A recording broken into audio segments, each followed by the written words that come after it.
Hello people, and we're up at the Highlands, Scotland with my boy.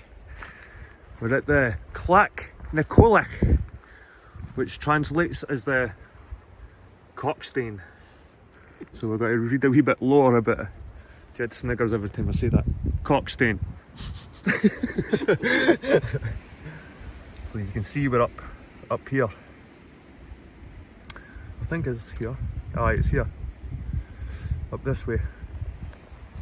So follow the path through the gate and you'll come to a boulder, not unlike many in this part of Scotland, but larger than most, known as the Clach na Coileach. Translate from Gaelic, it means stone of the cockerel or Cockstane.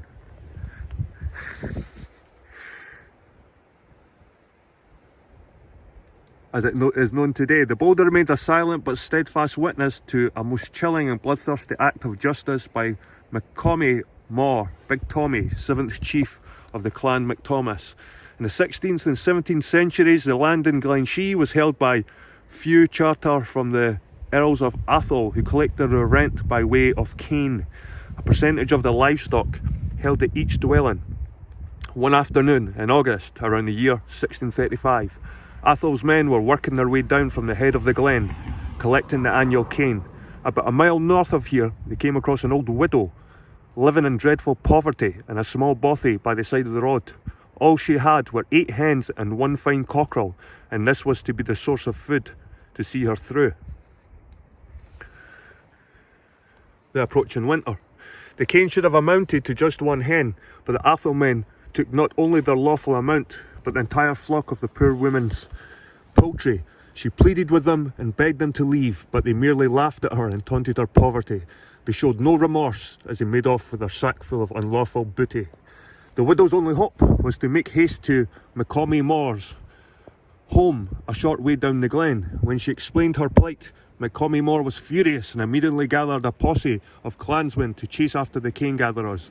They caught up with them close to the boulder and demanded that the stolen fowls be returned to the widow. McComie Mhor's request was met with derision, the Atholl men refusing to hand back any hens. It was a terrible mistake. McComie Mhor drew his sword and with one mighty sweep severed the head of the leader of the group.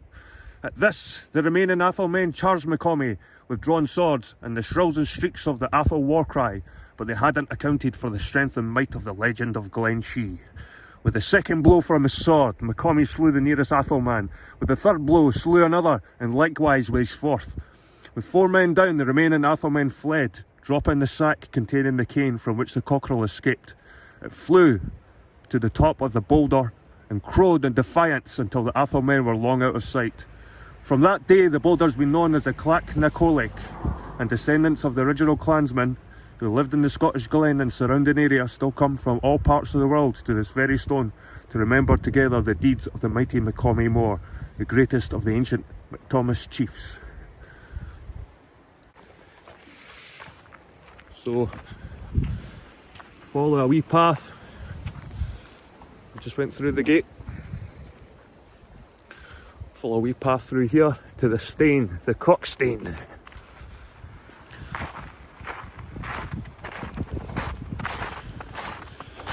Look, you see where the cockerel is? The cockerel's been here. There's his footprints.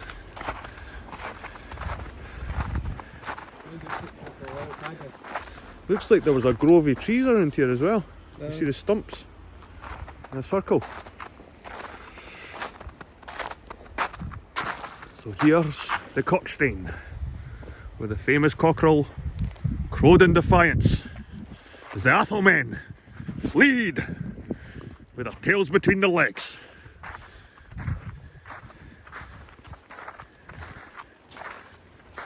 Well, there we go, there's a little plaque. The Clach na Coileach, gathering place of Clan McThomas, whose ancient territory lay in these glen, restored to the clan in 1969.